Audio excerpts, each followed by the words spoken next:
सीता के सौजन्य से स्वर्ग बना वन धाम, वनवासी हर्षित भये कृपा करी श्री राम। लव कुश जन्मे गर्भ से रघुकुल भूषण दोय, वाल्मीकि के शिष्य हैं जीत सके ना कोई। जय सिया राम मित्रों, कलयुग के समस्त पापों का विनाश करने वाली श्री रामायण कथा के सप्तम सोपान उत्तरकांड का ये 5वां एपिसोड प्रस्तुत है। जनक नंदिनी सीता जी के दोनों पुत्र लव और कुश उस वनखंड के जैसे प्राण ही बन गए थे। सभी आश्रमों में उनके मित्र थे। बाल क्रीड़ाओं की तो बात ही अलग थी। लव कुश को उस वनखंड में निवास करने वाले सभी मुनि कुमारों ने अपना राजा मान लिया था। लव कुश कहते थे, भाई अभी हम छोटे हैं, अतः हम राजा नहीं राजकुमार हुए वन क्षेत्र के। सीता जी ही नहीं, सभी वनवासी उन बालकों को ऐसे कौतुक करते देख प्रफुल्लित हो उठते थे। नित्य लव कुश धनुर्विद्या का अभ्यास करते थे। सीता जी सब दुखों को भुलाकर अपने पुत्रों के सुंदर मुख और आनंदित कर देने वाली बातें सुनकर सुखी होती थी। लव कुश के लिए माता ही सब कुछ थी। वे महर्षि वाल्मीकि को पिता कहते थे, क्योंकि उनकी माता भी उन्हें पिताश्री कहती थी। कभी भी दोनों कुमारों के मन में अपने कुल, वंश और पिता से संबंधित प्रश्न नहीं उठा। यह माता और महर्षि के संस्कारों का ही प्रभाव था। सीता नित्य ही अपने पुत्रों को अयोध्या के प्रतापी नरेशों की कथाएं सुनाती थी। कई बार उन्होंने भाव विभोर होकर श्री राम की गौरव गाथा भी सुनाई, परंतु केवल लंका विजय के पश्चात राज्यारोहण तक उन्होंने कभी इस गौरव गाथा की नायिका के उन कष्टों का वर्णन नहीं किया जो उन्होंने स्वयं सहे थे। समय अपनी गति से व्यतीत हो रहा और लव कुश किशोर हो गए। किशोर अवस्था में भी उनकी देह यष्टि योद्धाओं जैसी थी। लंबी भुजाएं, चौड़ी छाती, ऊंची गर्दन, चौड़ा ललाट और शीप से नेत्र, सिर पर संवरे हुए जुड़े, कमर में पुष्पों की करदनी, फेंटा पहने दोनों ऐसे शोभित होते थे जैसे पर्वत पर नीलमणि। इस युगल जोड़ी को देखकर मुनि पत्नियों को मातृत्व जागृत हो जाता तो रमणियों को प्रेम स्वपन दिखने लगते थे। लव कुश की उपस्थिति से वन में हिंसक जीवों को आश्रय नहीं मिलता था। जो थे उनमें से अधिक तो उन दोनों ने मार गिराए थे। कुछ वन छोड़कर अन्यत्र चले गए थे और कुछ ने अपने आचरण में सुधार करके शाकाहार अपना लिया था। वन सभी प्रकार से भय मुक्त था। लव कुश का पराक्रम ही ऐसा था। एक दिन लव कुश तमसा के तट पर अभ्यास कर रहे थे। वे कभी तो अपने बाणों से नदी का प्रवाह बाधित कर देते और कभी उसकी दिशा ही बदल देते। छोटे छोटे कंकड़ दूर रखकर लक्ष्य अभ्यास करते। महर्षि ने उन्हें अब यह कहकर सिखाना ही छोड़ दिया था कि धनुर्विद्या का कोई ऐसा विषय नहीं रहा जिसमें वे पारंगत न हो गए हों। फिर दोनों भाई आपस में ही अपना कौशल परखने लगे थे। इसमें कई बार निर्णय न हो पाने की स्थिति में मामला जब तक कोई हल न कर देता तब तक उन दोनों में से कोई भी सहमत न होता। यद्यपि दोनों भाइयों में ऐसा स्नेह था कि एक साथ भोजन और शयन करते थे। दोनों एक दूसरे का ऐसा ख्याल रखते कि सीता को राम, लक्ष्मण तथा भरत और शत्रुघ्न का स्मरण हो उठता। लव कुश को अभ्यास करते करते दोपहर हो गई थी, अतः कुछ देर बैठकर विश्राम करने लगे। भैया, क्या यह जीवन अभ्यास में ही जाएगा? एक रस्ता सी हो गई है, नित्य यही सब करके ऊब सी होने लगी है। अब तो ऐसी इच्छा होती है कि किसी बड़ी सी सेना के साथ युद्ध करके अपने बल और कौशल को परखा जाए। मेरा तो मन करता है कि दोनों भाई चलकर किसी राज्य पर आक्रमण कर दें, परंतु माता श्री कभी भी हमें ऐसी अनुमति नहीं देगी। पिताश्री कहते हैं कि तुम पारंगत हो तो इस कौशल का क्या करें? क्या नित्य इन कंकड़ों को ही बेधते रहे? कुश की इन बातों का लव ने भी समर्थन किया। क्या करें अनुज, हमारी दशा उस प्यासे जैसी है जो समुद्र में खड़ा है परंतु जल नहीं पी सकता। क्या लाभ है उस विद्या का जो किसी काम नहीं आ रही है? अब तो ईश्वर ही हमारी इच्छा पूरी कर सकते हैं। श्री राम बड़े करुणा सागर है।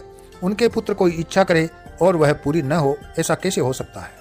वे तो अपरिचितों की भी इच्छा पूरी करते हैं। यह तो उनके पुत्र थे, इसी कारण उन्हें तत्काल फल दिया। दोनों के कानों में एक अश्व की हिनी नाट पड़ी तो चौंक कर उस दिशा में देखा। छत्रधारी श्वेत अश्व, यह तो विशेष अश्व हुआ।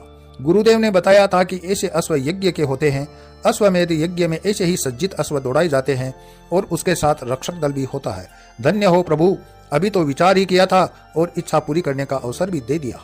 दोनों के नेत्र मिले और उन्होंने दृढ़ता से अश्व की ओर कदम बढ़ा दिए।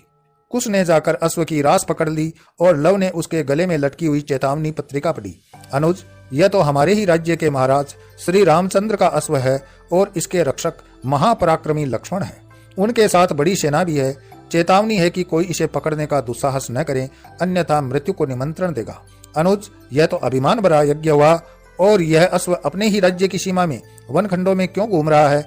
राज्य बल की परीक्षा तो सीमावर्ती राज्य बल से होती है। अपने ही राज्य की सीमा में यज्ञ के अश्व का विचरण तो राजा के द्वारा भय फैलाना है। चलो, अपना कौशल भी परखा जाएगा और अन्य लोग भी भयहीन हो जाएंगे। अश्व को पेड़ से बांधो और प्रतीक्षा करो। दोनों ने मिलकर अश्व को बांध दिया। अश्व का रक्षक दल शीघ्र ही वहां आ गया था और 2 मुनि कुमारों द्वारा अश्व को बंधक बनाने पर आश्चर्यचकित था।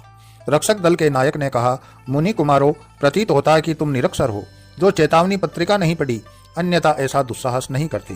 चलो अब अश्व को मुक्त कर दो और जाकर अपने माता पिता से कहना कि वे तुम्हें किसी गुरुकुल में शिक्षा प्रदान कराएं। निरक्षर व्यक्ति निर्देश नहीं पढ़ पाता और तुम्हारी भांति भूल कर बैठता है। हम तुम्हारी भूल क्षमा कर देते हैं। लवकुश ने यह सुनकर बाल सुलभ मुस्कान से रक्षकों को और भी आश्चर्य में डाल दिया। बड़े ही निर्भीक और उदंड मुनि कुमार है। नायक का संकेत पाकर कुछ अश्वारोही अश्वों से नीचे उतरे और अश्व को बंधन मुक्त कराने के लिए आगे बढ़े। कुश ने उनकी चेष्टा को भांपकर तत्काल फुर्ती से 4 बाण छोड़कर उनके हाथों को घायल कर दिया तो वे चीख कर पीछे हटे। नायक सन्न रह गया क्योंकि उसने इतनी फुर्ती से बाण चलाते कभी किसी को न देखा था। 4 रक्षक घायल हो गए थे, अतः लक्ष्मण जी को सूचना देना ही श्रेयस्कर था। उसने लवकुश से कहा, मुनि कुमारों, तुम्हारी धृष्टता ने तुम्हें बड़े संकट में डाल दिया है। तुम्हारे माता पिता को तुम्हारी मूर्खता के कारण दुख भोगना होगा। इतना कहकर वह अपने दल के साथ वहां से चला गया। लवकुश ने हाथ मिलाए और बैठ गए।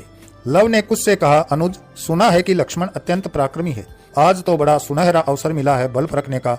हमें तो पता ही नहीं कि हम में कितना कौशल है। आज ज्ञात हो जाएगा। यदि कोई कमी हुई तो पिताश्री से निवेदन करेंगे कि अभी और सिखाए। कुश तनिक उत्साही भी था और दुस्साहसी भी। उसे अपने कौशल पर संदेह नहीं था। वह बोला, भैया, यदि हम दोनों साथ हैं तो स्वयं इंद्र भी सेना सहित आ जाएं तो भी हमें परास्त न कर सकेंगे। लक्ष्मण के सामने आज हम दोनों अपना पराक्रम सिद्ध कर देंगे। उधर लक्ष्मण ने जब अश्वारोही दल को आते देखा तो शंकित हो उठे। क्या कारण है जो वे लोग इतनी व्यग्रता से अश्वों को दौड़ाए ला रहे हैं? अभी तो उनके यज्ञ का अश्व अयोध्या की ही सीमा में था।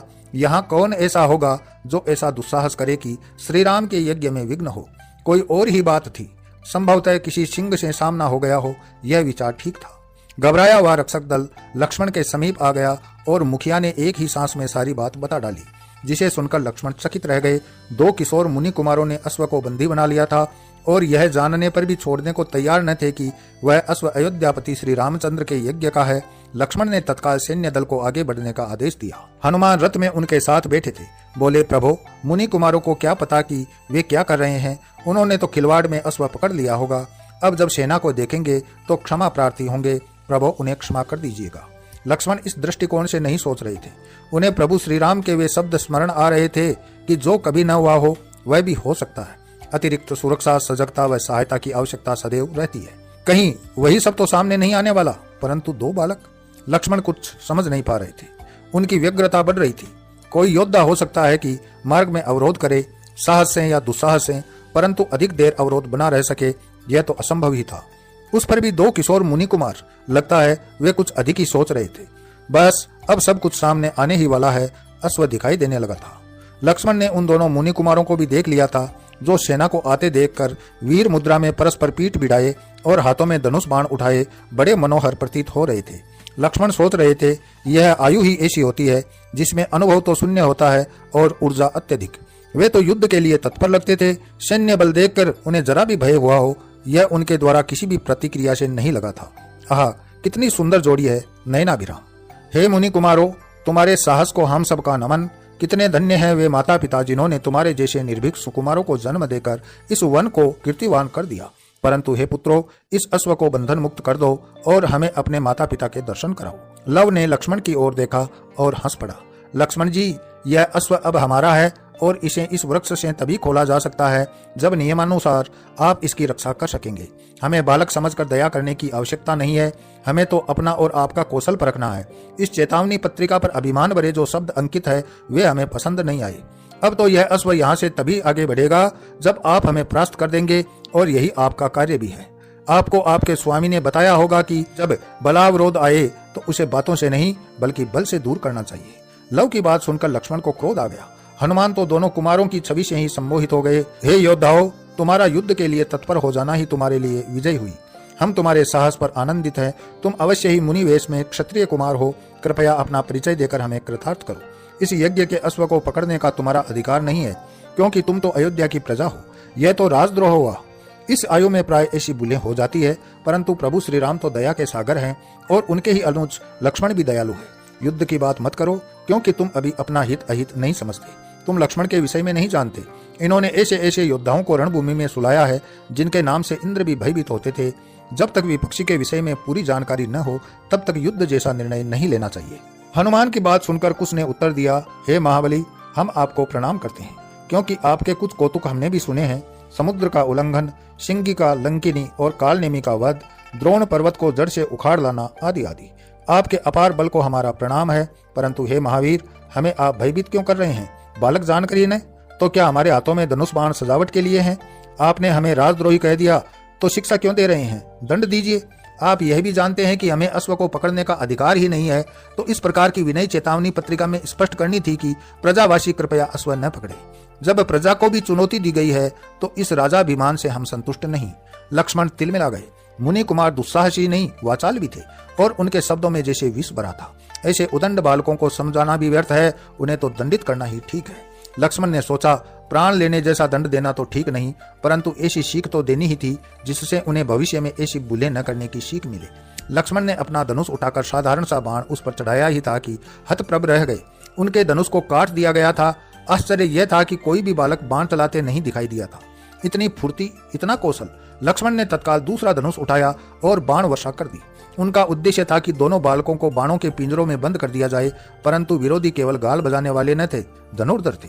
लक्ष्मण का एक भी बाण उनके समीप तक नहीं पहुंचा था और दोनों ने उन्हें हवा में ही काटकर छितरा दिया था। लव कुश के धनुर्कौशल को देखकर लक्ष्मण सहित सभी स्तब्ध रह गए। भूल उन बालकों ने नहीं की थी जो इतनी बड़ी सेना देखकर भी किंचित भय न माने। भूल उनकी थी जो उन्हें नीरे बालक समझ बैठे थे। वे कठिन अवरोध थे। लक्ष्मण ने फिर अपने प्रचंड हाथ दिखाए। ये एकल युद्ध था जो लव और लक्ष्मण के बीच चला, परंतु लक्ष्मण का एक भी बाण उसे स्पर्श न कर सका। लक्ष्मण ने क्रोध में भरकर सेना को आदेश दे दिया और भीषण युद्ध शुरू हो गया। हनुमान तो मूक दर्शक ही बने रह गए। वैसे योद्धा उन्होंने कभी न देखे थे। उन बालकों का कौशल उन्हें किसी से मिलता जुलता प्रतीत हो रहा था और यही उन्हें रोमांचित कर रहा था। उन्होंने शवों के ढेर लगा दिए थे। लक्ष्मण अब समझे कि प्रभु ने क्यों वह सब कहा था। उनकी रहस्यमयी वाणी में इसी कठिन अवरोध का मर्म छिपा था। अब दयालुता नहीं, सेना का संहार हुआ जा रहा था और बालकों पर दया करना व्यर्थ था। लक्ष्मण ने दिव्य बाणों का प्रयोग आरंभ कर दिया, परंतु यह देखकर उन्हें आश्चर्य हुआ कि उन मुनि कुमारों ने उनके सभी दिव्यास्त्र विफल कर दिए।